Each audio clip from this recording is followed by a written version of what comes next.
Há um tipo de crise ambiental em que toda a gente repara: a catástrofe. Infelizmente tem havido muitos exemplos. A recente maré negra na Galiza foi um, mas esteve longe de ser o pior. Em 1974, a explosão numa fábrica em Seveso, na Itália, libertou uma nuvem de dioxinas que atingiu centenas de pessoas. 10 anos depois, um acidente industrial em Bhopal matou 27 mil indianos e contaminou muitos mais. Em 1986, a explosão de um reator nuclear em Chernobyl já fez quase 1 milhão de mortos, causando efeitos que ainda hoje milhares de vítimas sofrem. Os portugueses habituaram-se durante décadas a pensar que as catástrofes ambientais eram desgraças distantes, que só aconteciam nos outros países. Impressionamos-nos muito quando pensamos que 1,5% da floresta amazónica desaparece em 10 anos. Mas que dizer dos 400 mil hectares que nos arderam só no ano de 2003 e que isso corresponde a 10% da nossa área florestal e, numa imagem simples, a 500 mil campos de futebol. Impressionamos-nos muito quando pensamos que o Prestige contaminou dezenas de quilómetros da costa da Galiza. Mas esquecemos que Portugal ocupa um lugar de destaque no ranking das maiores marés negras do mundo. O 11º derrame mundial ocorreu nas nossas águas marinhas, em Leixões. Por aqui passam, todos os dias, mais de 150 navios, o que nos põe num risco permanente. Mas durante muito tempo, como iremos ver, fizeram-nos crer que aqui era diferente. A pátria era segura, algures uma mão divina ia-nos protegendo, e caricatamente ainda há responsáveis políticos que reinsistem nesta ideia.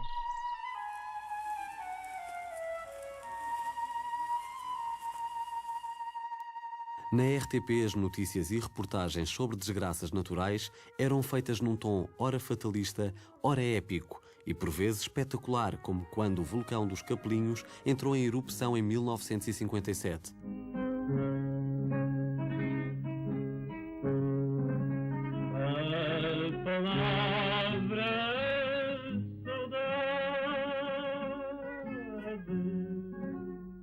Orlando Ribeiro, mais consagrado geógrafo português na altura, chefiou uma missão científica ao Faial para testemunhar o acontecimento.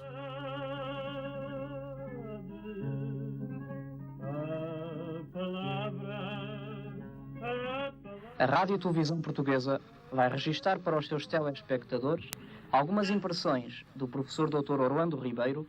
Infelizmente, não é possível oferecer, como é que se chamam as pessoas que escutam isto? Os telespectadores, aos telespectadores, os ruídos do vulcão, de modo que, para os substituir, muito tristemente, aliás, vamos dizer alguma coisa sobre a erupção. A erupção apresenta um tipo perfeitamente definido.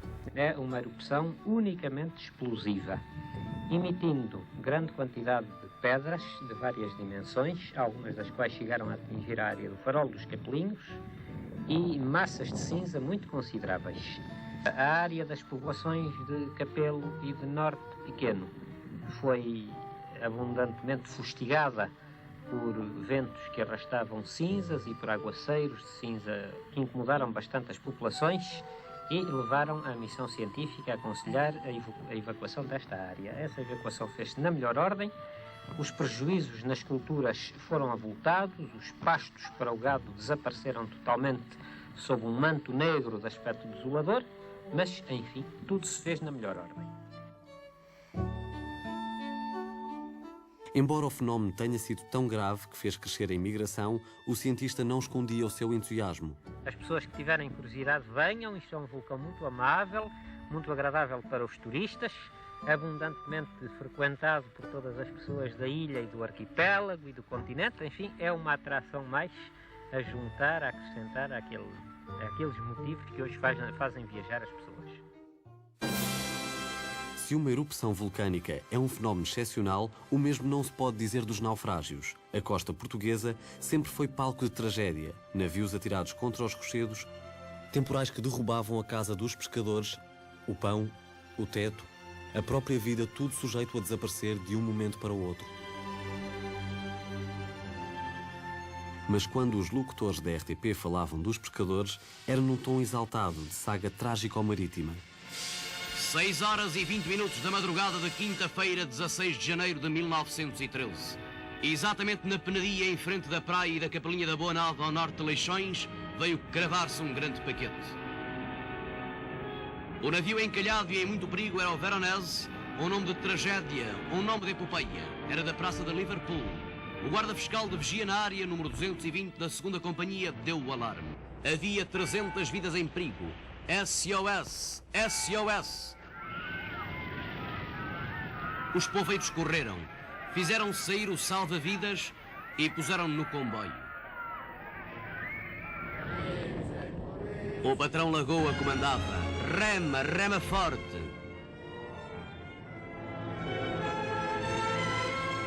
Temos aqui diante de nós 2 tripulantes sobreviventes ainda do salva-vidas.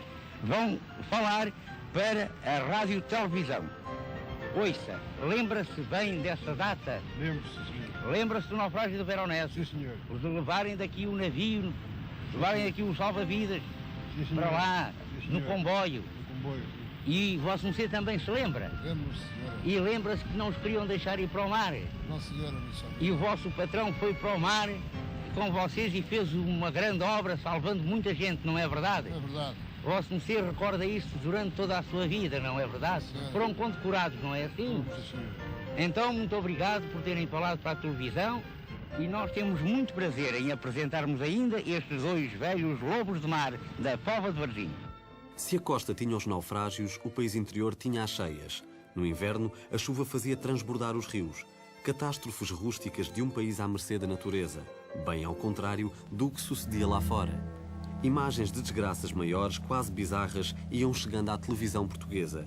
Venenos de cor ambígua transformavam rios em caldos de espuma onde apareciam peixes mortos a boiar. O mar ficava negro e pastoso, e às vezes até ardia. Fumos estranhos cobriam cidades imensas, provocando doenças a milhões de pessoas. Tudo problemas alheios. Durante décadas se repetiu a ideia de que os outros países é que tinham crises ambientais. Nós tínhamos intempéries. E quando o mal se aproximava, parava na fronteira. A ruptura de uma barragem em Espanha serviu para insistir nessa ideia. Foi em 1959, a poucos quilómetros de Portugal. Na reportagem da RTP mostrava-se claramente que era preciso atravessar a fronteira para ver a destruição. Moral da história: se toda a gente estava à mercê de Deus, os portugueses apenas tinham a temer a natureza descontrolada. As desgraças artificiais eram para os estrangeiros que sofriam o castigo da sua ganância. Nós cá éramos pobres, mas estávamos protegidos. Era a velha ideologia do Portugal pequeno e modesto, à margem do resto do mundo. Um país a salvo. Podem estar sossegadinhos que aqui não lhes acontece mal nenhum.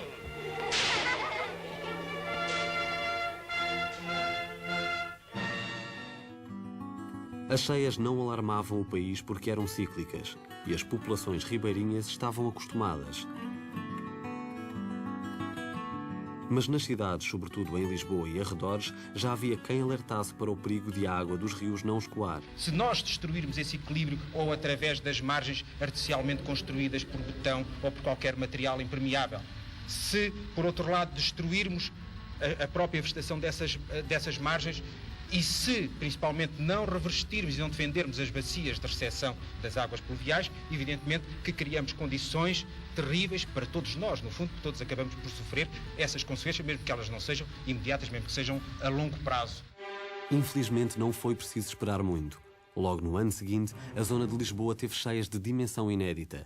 Com espanto e horror, viram-se casas ser destruídas, carros arrastados e enterrados. Pior que tudo, houve centenas de mortos. A destruição parecia não ter fim. Como se o mundo estivesse ao contrário. Claro que a censura não deixou ver as imagens mais chocantes.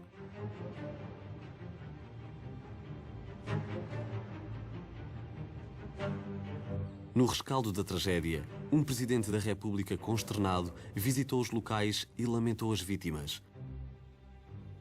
O discurso oficial insistiu sempre na versão da catástrofe como natural, um azar.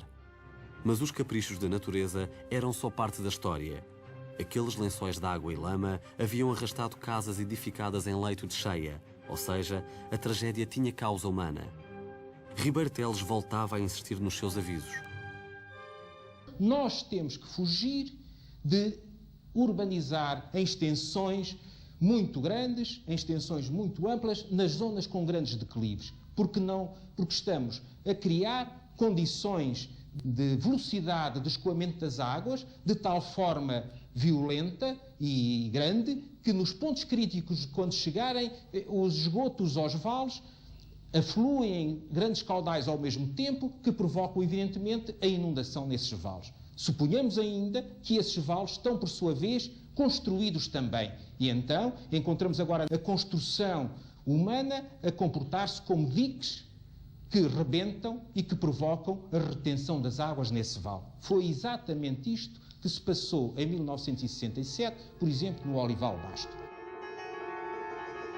Enterrados os mortos e atendidos bem ou mal os vivos, pouco se quis aprender. Continuou-se a construir em vales sujeitos à inundação.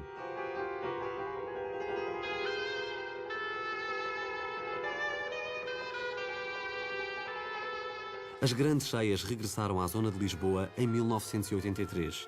Dessa vez, felizmente com poucos mortos, mas o cenário de lama e destruição era parecido. O Cacém foi, como é hábito, uma das zonas mais atingidas pelo mau tempo. Dezenas de viaturas completamente destruídas. A zona mais afetada foi Cascais. Desolador era o aspecto de Cascais ao princípio da tarde de hoje. A população saiu à rua a ver de perto os estragos. O centro da vila estava assim. Nas zonas mais baixas a água subiu a 2,5 metros. Apanhados de surpresa foram muitos os que tiveram de se aventurar através das águas. Só de barco foi possível evacuar muitas pessoas. Basta um inverno mais chuvoso para a tragédia se repetir. Em Ourique, em 97, uma noite de tempestade causou a morte de 20 pessoas que viviam em casas junto a uma ribeira. Aconteceu igual nos Açores, onde as ribeiras arrastaram pessoas, casas e carros. Acontece sistematicamente noutras áreas: Porto, Águeda, Ribatejo, Baixo Mondego. Em Lisboa e arredores já não é preciso chuvas fortes para alagar certas zonas. À força de tanto impermeabilizar o solo, as inundações tornaram-se frequentes. Estão já identificados 80 pontos críticos onde as águas pluviais não escoam. A Reserva Ecológica Nacional proíbe desde 1982 a construção em leito de cheia. Outra lei disse o mesmo em 97. De nada serve. Eis alguns exemplos: Ribeira de Algés, Ribeira das Jardas, Ribeira de Odivelas e em Braga, na Várzea do Oeste, diversas urbanizações ficaram inundadas às primeiras chuvas do verão de 2003. Agora aquilo não é um rio, é um canal de esgoto. Nesse dia foi uma coisa terrível. A água trouxe lama, trouxe cobras para dentro das nossas garagens, trouxe fraldas descartáveis de pessoas idosas, fraldas de bebê, com licença, pensos higiênicos, toda a porcaria que podia existir, porque este rio já vai fazer quase 2 anos que esse rio não é limpo. Foi uma cheia de verão. Vindo as cheias de inverno, não sei o que será.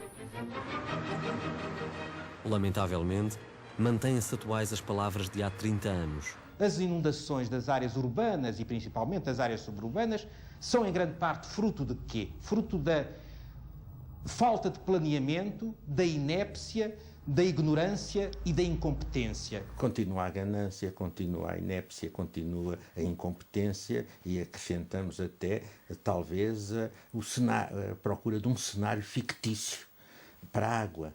O cenário fictício para a água é esse disparate que nós vemos todo o país de fontes luminosas, cibernéticas, etc., como se o problema da água na cidade fosse esse. E se houvesse agora uma cheia como em 1967? Evidentemente que uma cheia como a de 67 é uma situação muito mais trágica do que aquela que foi. Não digo em número de mortes, mas em estragos, em inundações, em dimensão das inundações. Tudo isso é importantíssimo, mas também é muito importante os alagamentos constantes das vias de trânsito, que são perigosíssimos. Outras catástrofes não caem do céu. Vêm por mar cobrir tudo com uma consistência espessa e oleosa, uma cor escura, um cheiro cru. Durante muito tempo, Portugal não se preocupou com as marés negras. Mesmo quando na praia se colava alcatrão aos pés, o assunto não era investigado. Muita gente achava que vinha do fundo do mar, como as algas. Era um contratempo do veraneio, nada mais. Que medidas é que tem tomado para lutar contra esse aumento da sujidade? As naves, quer dizer, as pessoas aparecem cá com os pés sujos, as mãos, e eu tenho em cada secção minha um balde de plástico cheio de petróleo para eles lavar os pés. De acidentes com petroleiros nunca se falava. Se fosse preciso, escondia-se. Em fevereiro de 69, o Julius Schindler derramou 10 mil toneladas de crude ao largo dos Açores.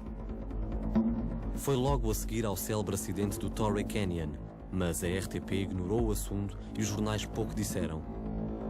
Mais tarde, a turbulência revolucionária fez com que outro derrame, até hoje na lista dos 12 maiores de sempre, passasse quase despercebido. O cenário de destruição provocado pelo desastre do Jakob Maersk em 1975 ainda hoje impressiona. Morreram 8 tripulantes e por entre o mar em chamas verteram-se mais de 80 mil toneladas de crude nas praias da zona do Porto, mas de impactos ambientais nem palavra. Lá fora, as catástrofes ecológicas no mar já mobilizavam grandes protestos. Assim foi quando o Amoco Cádiz naufragou em 1978 na Bretanha. Obviamente, uma cultura ecológica muito à frente da nossa. The demonstration brought together various groups, trade unionists, communists and conservationists, as well as Breton fishermen. They were complaining at the French government's failure to deal effectively with oil pollution. O desastre do Exxon Valdez no Alasca em 1987 foi noticiado como um drama com os impactos ecológicos referidos em pormenor. Morreram 26 mil aves marítimas, 800 lontras e 1.100 quilómetros de praia ficaram cobertos de crude.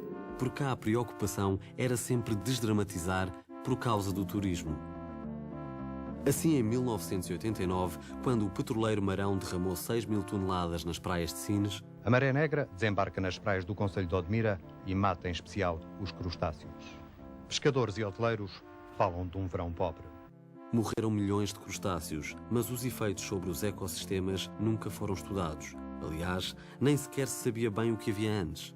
Em relação à costa sudoeste, a situação é hoje exatamente a mesma que era antes do acidente. Muito pouco se sabe sobre a costa sudoeste, não foi feito nenhum estudo na altura, não foi feito nenhum acompanhamento oficial ou oficioso na altura e, de facto, não houve nenhuma medida concreta. Em 1990, no arquipélago da Madeira, a história repetiu-se. O petroleiro Aragon largou 10 mil toneladas de crude ao largo do Porto Santo. De novo, a grande preocupação foi o turismo. As autoridades quiseram, sobretudo, evitar que a imagem da ilha fosse prejudicada. Alberto João Jardim chegou a ir ao banho, voltando com a mensagem que se esperava. Pensava que fosse muito pior pelo que se disse por aí fora. É grave, mas não é tão grave ou não é tão catastrófico como se dizia. Outros governantes, sem irem tão longe nos seus esforços, também quiseram dar-nos banho. Assim Cavaco Silva, em 1992, na Figueira da Foz. Cavaco Silva, que se encontrava na região, resolveu interromper o programa da sua visita para ir ver como se encontrava a situação. É um pequeno desastre ecológico que temos aqui. Um pequeno desastre ecológico. Em todos estes casos transparece o desconhecimento dos valores ecológicos que se perderam. A poluição por hidrocarbonetos continuou um problema ignorado. Nas costas portuguesas, entre 1990 e 2000, houve cerca de 800 pequenos derrames. Quando o Prestige se afundou ao largo da Galiza em novembro de 2002, foi só por acaso que a mancha de fuel não atingiu o nosso país. O governo não estava preparado para combater uma tal catástrofe e regozijou-se com a sorte de a costa portuguesa não ter ficado negra, como se o mar não fosse um património sem fronteiras. O acidente não se deu em zona económica exclusiva de Portugal. Não há perigo, neste momento, para Portugal. É um conceito errado dizermos que nós estamos imunes e ficamos, digamos assim, afastados de qualquer desastre originado por partidos. O mar não tem barreiras, não tem anteparas, digamos assim, de fronteiras a segurar, nem redes que segurem, digamos assim, a poluição. E à medida que os anos passam, ela ainda vai alastrando mais. O Prestige serviu para lembrar que os petroleiros lavam os seus tanques ao largo da nossa costa. Impunemente, uma vez que não há vigilância eficaz. Enumeradas as falhas do nosso sistema de defesa contra a poluição marítima, confirmou-se que não temos nem rebocadores, nem navios de combate à poluição, nem dinheiro para treinar equipas. Passado um ano do acidente do Prestige, não há nada de novo criado no combate à poluição oceânica em Portugal, infelizmente. Não há nenhuma medida nova, nem nos salvadegos, nem na fiscalização, nem no equipamento, nem no controle do tráfego, nem, digamos assim, nem no afastamento das linhas de segurança dos petroleiros. Continuamos tudo como tínhamos há um ano no caso do Prestige, absolutamente. E agora Portugal vai receber a Agência de Segurança Europeia Marítima, que é responsável pelas normas de prevenção e proteção da segurança no mar. Portugal, ao receber esta agência, se não tomar as medidas que ela determina, é como se recebesse uma esquadra da polícia e não tivesse os polícias necessários a essas medidas de segurança.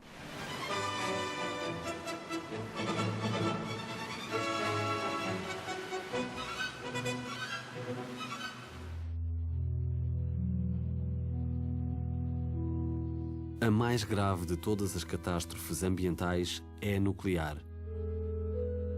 Em agosto de 1945, quando as duas primeiras bombas foram deitadas em Hiroshima e Nagasaki, o mundo ficou a saber que se podia autodestruir. Até ao fim do século XX, sucederam-se os testes nucleares, acompanhados cada vez mais por manifestações de protesto. Sobretudo em Inglaterra, com a liderança de figuras como Bertrand Russell. No início dos anos 70, nasceu o Greenpeace. Antes do 25 de Abril, poucos ecos chegavam a Portugal desses movimentos. Havia desde o final dos anos 50 um reator nuclear em Sacavém. Fazia-se a apologia oficial do nuclear.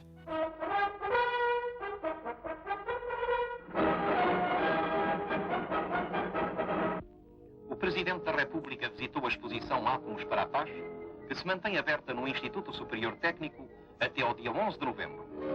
O General Craveiro Lopes teve palavras do maior apreço para o interesse e clareza da exposição, que representa, antes de mais nada, uma especial atenção do governo americano para com Portugal. Apostava-se na formação de técnicos nucleares e a televisão passava documentários sobre as muitas utilizações possíveis. Marcelo Caetano, numa das suas conversas em família, chegou a anunciar a decisão de construir uma central nuclear. Continua-se a fazer trabalhos sobre o aproveitamento de carvões e sobre a utilização próxima da energia nuclear. O projeto seria várias vezes enterrado e ressuscitado. Após o 25 de Abril, Portugal reforçou os laços com a Agência Internacional da Energia Atómica. João Caraça, da Junta de Energia Nuclear, obteria importantes apoios para o país. Nessa reunião foram aprovados os pedidos de assistência técnica formulados por Portugal para 1977. Esses pedidos totalizam um valor de $53 mil e dizem respeito ao programa que neste momento está em curso na Junta de Energia Nuclear. Mas a decisão de construir a central em Ferrel, junto a Peniche, teve reações imediatas. Este manifesto que hoje se põe, submete às assinaturas da opinião pública, resulta da tomada de consciência de um conjunto de cientistas e técnicos portugueses. Propõe-se, fundamentalmente, apelar para um debate alargado sobre este tema, em particular no que se refere às centrais, à opção nuclear. População local, intelectuais e ecologistas juntaram-se numa campanha que marcaria a gênese do movimento ambientalista português. E em Ferrel, lá para Peniche, vão fazer uma central que para alguns é nuclear, mas para muitos é mortal. Os peixes hão de vir à mão, um doente, outro sem vida, não tem vida o pescador.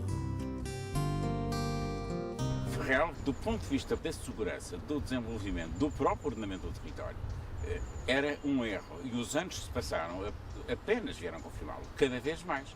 Ela revelou-se não competitiva do ponto de vista económico, revelou grandes problemas de segurança, porque este tipo de equipamentos tem sempre falhas. Foi com certeza uma medida muito mal tomada. Foi uma medida tomada de uma maneira muito rápida e, portanto, que não foi bem pensada, porque nós podíamos ter tido central ou podíamos não ter tido. O que era importante é que tivéssemos uma estratégia. E a decisão foi tomada pela negativa. E, portanto, não houve a capacidade de gerar uma alternativa que, do ponto de vista energético, até fosse mais favorável para nós portugueses. Em 1981, 2 anos após o susto que foi o acidente na central norte-americana de 3 Mile Island, regressou a ideia de uma central nuclear para Portugal. O então ministro da Indústria, Veiga Simão, propôs construí-la em Sayago, a meias com os espanhóis. Custará cerca de 100 milhões de contos. Portugal participará com 25 milhões. Em aberto, mantém-se a discussão das condições dessa participação, pois a construção da central parece inevitável. A minha opinião pessoal sobre estas questões é que foi pena não se ter tratado este assunto há mais tempo. Apoiado por industriais e políticos, Veiga Simão minimizava os perigos do nuclear, acusando os ambientalistas de ignorarem as verdadeiras chagas ambientais do país. Sob o ponto de vista ecológico, de defesa do meio ambiente, o que se passa por este país é uma desgraça. E era bom que os nossos movimentos ecológicos se debruçassem sobre essas questões gravíssimas de poluição e que realmente resolvêssemos problemas que são muito mais graves que os das centrais nucleares. Mas com a reação da sociedade civil e a contestação no Parlamento, o projeto não avançou. Ainda houve uma quarta tentativa no início dos anos 90, mas foi abandonada. Chernobyl foi em 1986. Era uma ferida muito recente, difícil de esquecer. A dimensão dos efeitos trágicos na Ucrânia e Estados vizinhos ia-se tornando evidente com o tempo. Mais tarde, a queda do Muro de Berlim deixou à vista um leste degradado, com centrais nucleares no meio das cidades. O descuido ambiental tinha resultados claros. Poluição com danos genéticos para a espécie humana, esperança de vida que baixava. Foi um aviso para todo o mundo, para Portugal também.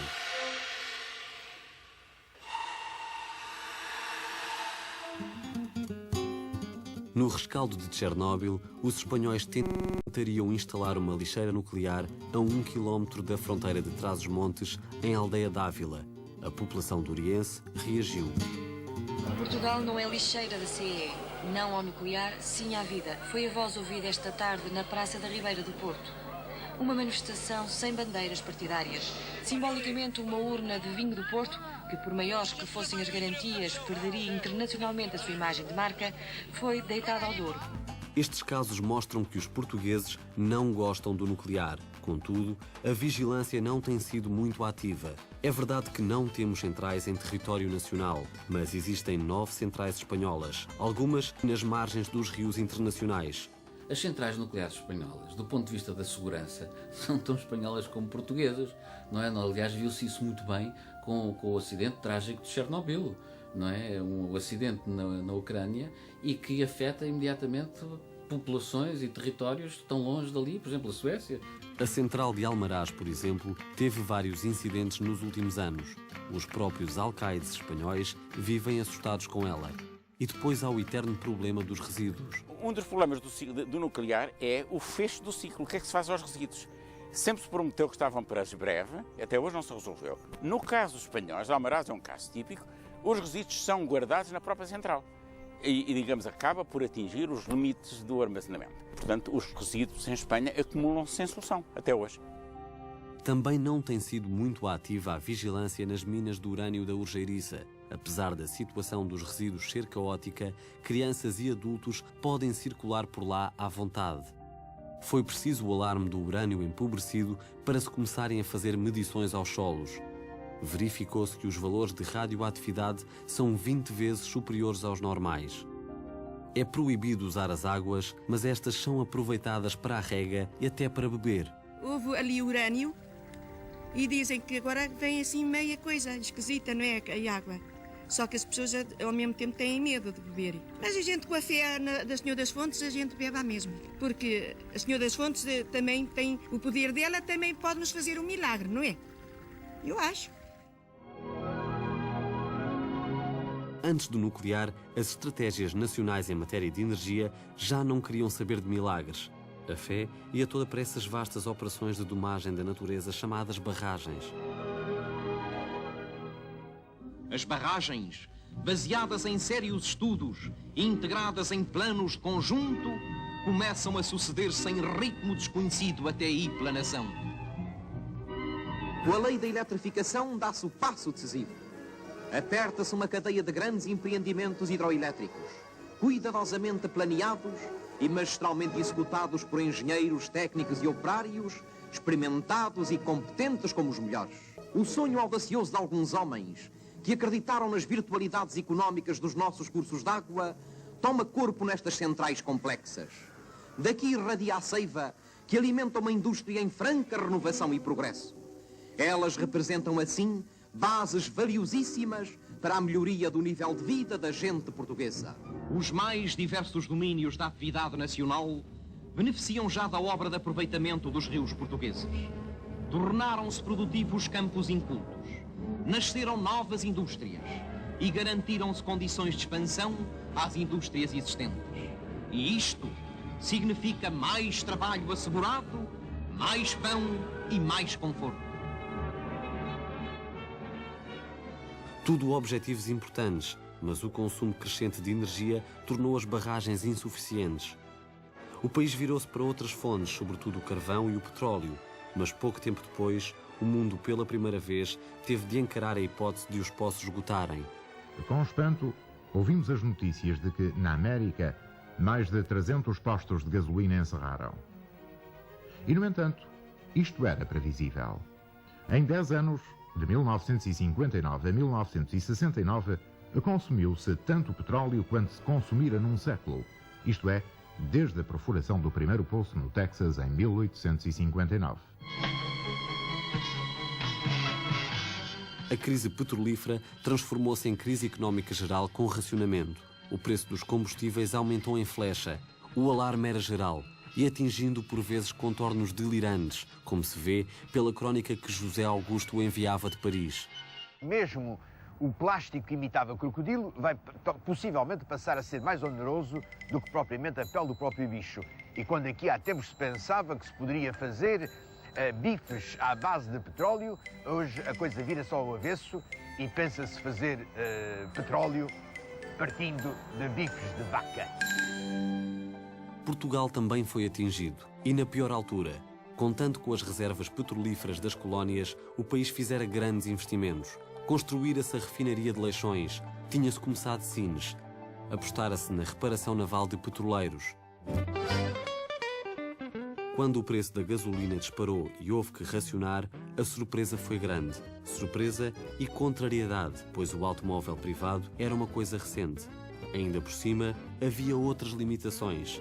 Das emissões televisivas, das sessões de cinema, da iluminação pública e comercial. E nem faltava a campanha de sensibilização. Sempre que você faz este gesto, vai gastar um pouco de energia elétrica de Portugal. E muitos poucos fazem muito. A maior parte da nossa eletricidade é produzida a partir da água. É uma fonte de energia económica, mas não chega para o consumo. Há que recorrer então às centrais térmicas que queimam combustível importado, cada vez mais caro. E se os países que exportam energia também não a têm? Mas que é dele fazer? Poupe energia. Evite consumos desnecessários. Assim, a eletricidade chega para todos. Para que este gesto seja apenas conforto, sem prejudicar o seu país, poupe eletricidade. No início dos anos 80, chegou-se a fazer uma experiência interativa com apelo à poupança em direto. Vamos pedir-lhe que o seu telespectador desligue uma lâmpada em sua casa. É que o seu telespectador, tal como eu muitas vezes, tem tendência a achar que mais uma lâmpada, menos uma lâmpada acesa, que importância terá isto para o consumo de energia no país? Pois tem toda. Fazemos-lhe notar que esta oportunidade é uma oportunidade rara. O seu telespectador, muito raramente na sua vida, terá a oportunidade de colaborar assim diretamente num programa de televisão. Eu conduzi essa experiência a partir da subestação aqui do Lumiar, junto ao estádio do Benfica. Nesse momento decorria uma Assembleia Geral do Benfica. Quando o eletricista do Benfica cortou as luzes do estádio, ficou o estádio todo às escuras. E então a Assembleia Geral do Benfica foi interrompida. Íamos sendo linchados pelos sócios do Benfica, que acharam que aquilo se calhar era uma sabotagem de alguém que queria prejudicar a Assembleia ou coisa assim. 1, 2, 3. Viu? Há realmente uma queda de tensão significativa e que se deve à sua colaboração, ao seu esforço, à sua decisão de apagar uma lâmpada. No entanto, aquele ponteiro só estava a indicar o que se estava a passar ali na zona do Lumiar, um quinto de Lisboa, mais ou menos. E mostrou bem que, de facto, é significativa o consumo de energia e a capacidade que nós temos de ter uma contribuição significativa quando queremos, não é? Quando percebemos que isso é importante e queremos. A crise petrolífera acalmou quando se descobriram novas jazidas e melhorou a capacidade de extração em alto mar. O preço do barril baixou muito. Os anos 80 seriam uma década de forte consumo petrolífero. O mundo rejubilou com o fim da crise do petróleo, mas acabou por ficar refém de uma crise ambiental. As alterações climáticas, provocadas pelo dióxido de carbono e outros gases resultantes da queima de combustível pelas indústrias e pelo tráfego. Portanto, haverá um aumento da temperatura, um aumento que pode ir nos meses de verão, em relação às temperaturas máximas, pode ir até valores da ordem de 8 graus. O sinal no que respeita à precipitação não é tão nítido, tão forte como para a temperatura, mas de qualquer modo os modelos, todos eles apontam para uma diminuição da precipitação anual, uma diminuição que é da ordem de 100 milímetros por ano. As projeções indicam como valor de referência um aumento do nível médio das águas do mar de meio metro até ao final do século. Irá haver uma maior frequência dos fenómenos climáticos extremos. Portanto, é muito provável que estes episódios mais frequentes de cheias e de secas e de inundações, esses fenómenos terão a ver com as alterações climáticas. Em 1997, na cidade japonesa de Kyoto, o mundo comprometeu-se a reduzir os níveis de emissão de gases com efeito de estufa. Só alguns países desenvolvidos tiveram licença para aumentar os níveis de emissões até 2010. Foi o caso de Portugal, que alegou necessitar de recuperar o seu atraso em relação a outros países da União Europeia.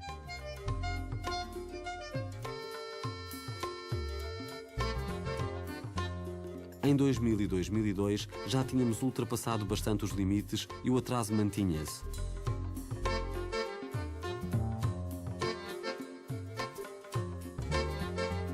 Portugal é dos países que pior utiliza energia, não é apenas na Europa, em toda a OCDE.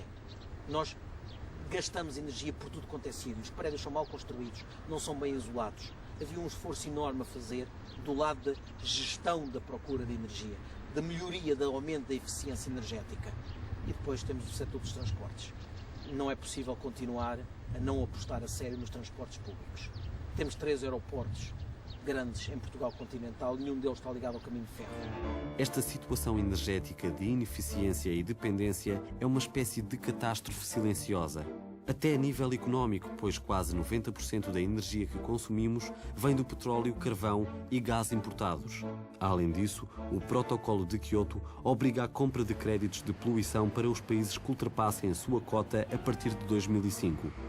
Se até lá não invertermos a tendência, os custos poderão ser enormes. Vamos chegar a 2010 ultrapassando aquilo que nos foi permitido e nessa altura, quando estivermos a pagar as multas, é puramente negativo, é em pura perda. Nesta altura, se investirmos e desenvolvermos as energias renováveis, a utilização nacional de energia, a eficiência energética, etc., estamos a criar riqueza, a criar atividade económica, a criar emprego e estamos a ganhar com isso? Se investirmos. Mas que indicações há disso acontecer? Até agora poucas. Veja-se como somos um dos países com maior número de horas de sol, mas continuamos na cauda em aproveitamento de energia solar. E não é por falta de precursor. Em 1904, o padre Himalaia apresentou na Exposição Internacional de São Luís, Missouri, nos Estados Unidos, um aparelho extremamente evoluído para a época, a que chamou o pirelióforo, um nome que significa eu transporto o calor.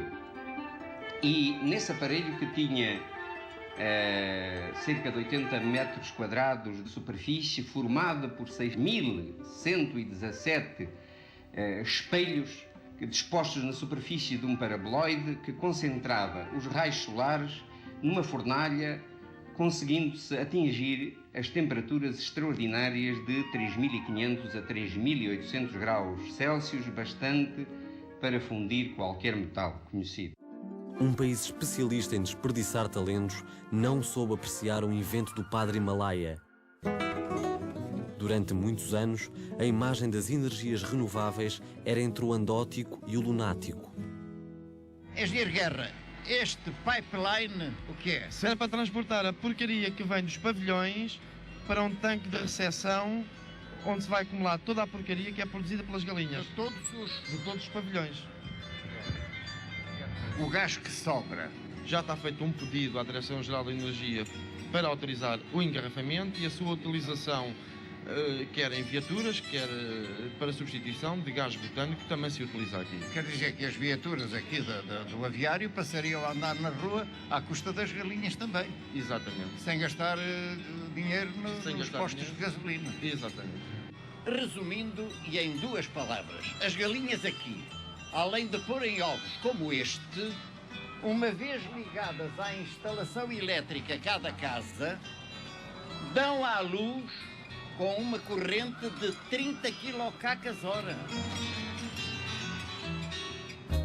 As energias renováveis eram tidas como umas ideias de loucos, que tinham muito pouca oportunidade de contribuir de uma forma significativa. Ideia que, deixe-me dizer, que aliás ainda existe hoje, não é? Ainda há muita gente que pensa assim.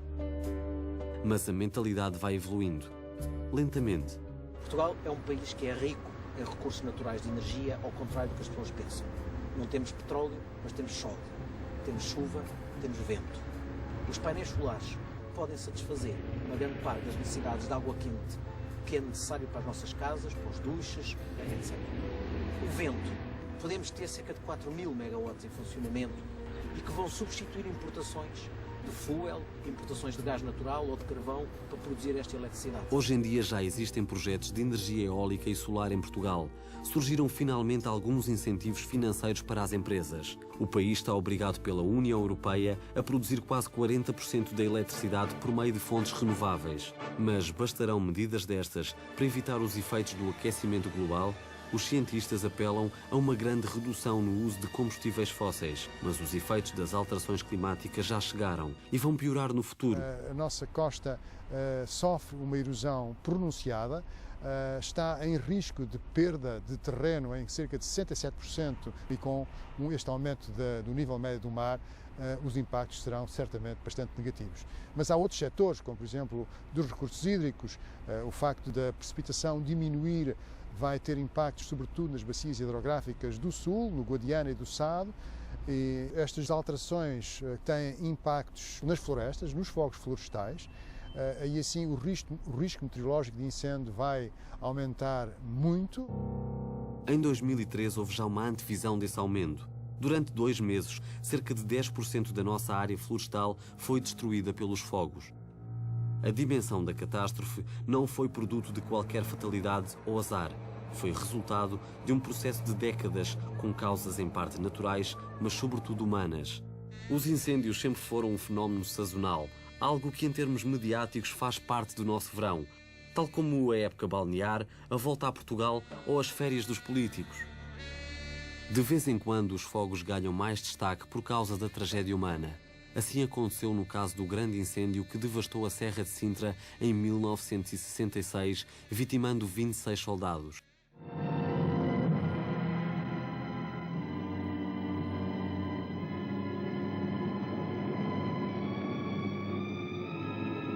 Fogo, fogo, a mata está a arder. Todos os anos estas palavras de alarme são repetidas nas diversas regiões do país e todos os anos numerosas árvores são assim destruídas. A traição é a dominante característica do fogo e disso não podemos esquecer-nos. A traição repetir-se-ia em Águeda no ano de 1985. Nessa altura houve 16 mortos, entre eles 13 bombeiros.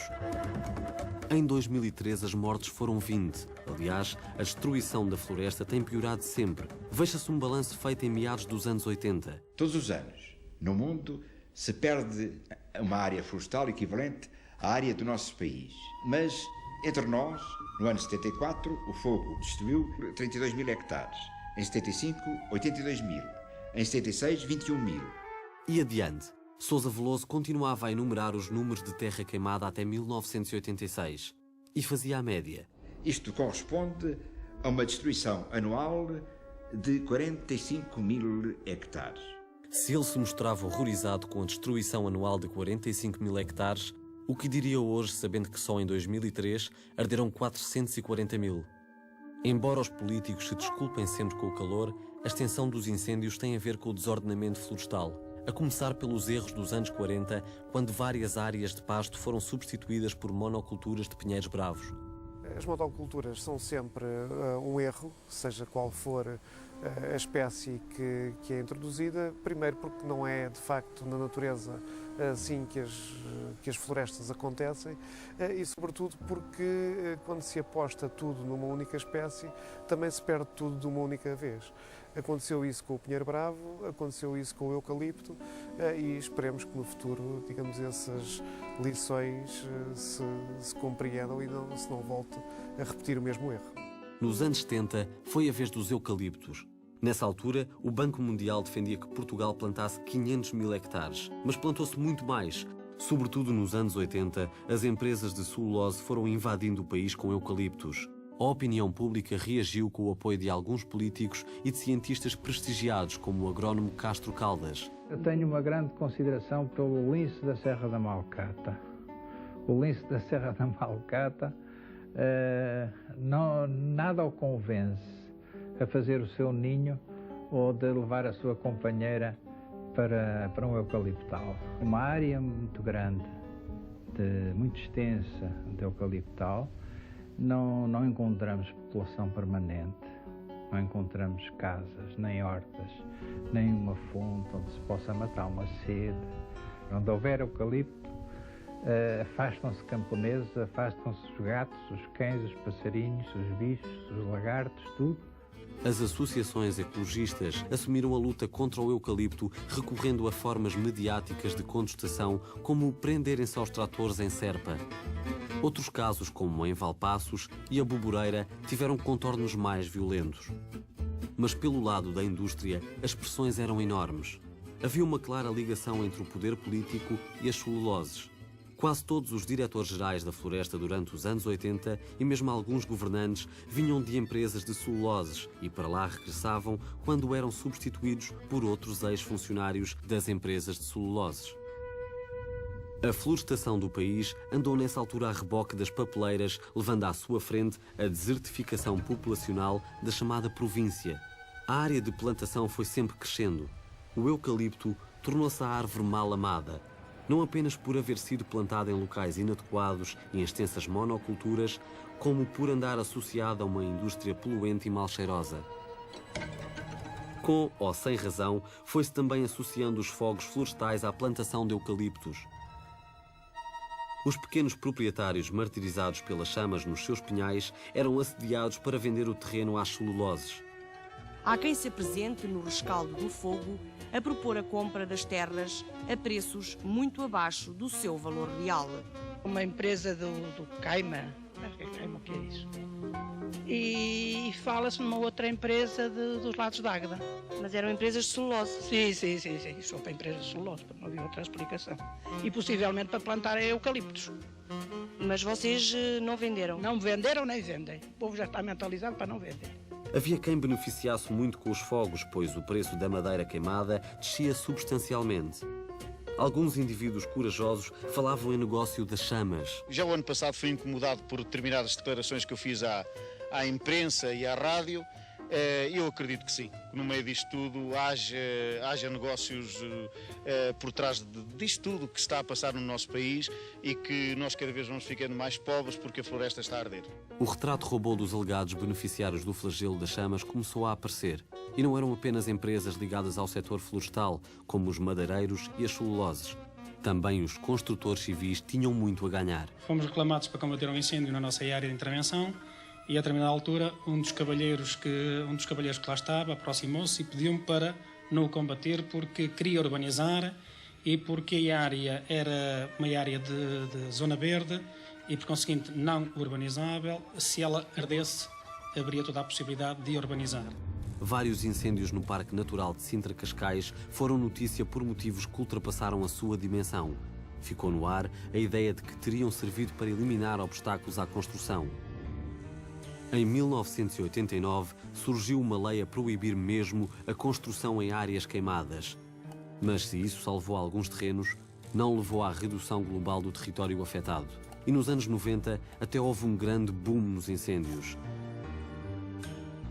Crime de alguns, incompetência de outros, oportunismos, ignorâncias Negligências. A catástrofe dos incêndios é mais um sintoma do grande problema ambiental que mina este país: os desordenamentos. Porquê? Que é preciso prevenir, prevenir, prevenir, é preciso gerir, gerir e gerir. Gerir é coisa que não se faz há muitos anos e prevenir muito menos. Abundaram as promessas, mas sempre escassearam as ações e as verbas. Uma das grandes bandeiras do governo de António Guterres logo em 1995 era criar 500 equipas de sapadores florestais até o ano 2000. Atualmente, não chegam a 150. As verbas da prevenção têm diminuído, enquanto os gastos do combate aumentaram exponencialmente. Mas hoje, como dantes, muitos fogos continuam a ser combatidos de forma arcaica.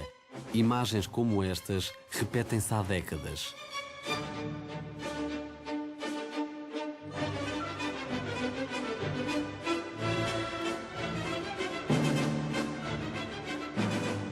Os anos 90 introduziram os meios de combate aéreo com resultados limitados. Gastava-se cada vez mais dinheiro a deitar água do céu. Mas aos bombeiros em terra chegavam a faltar mapas de orientação.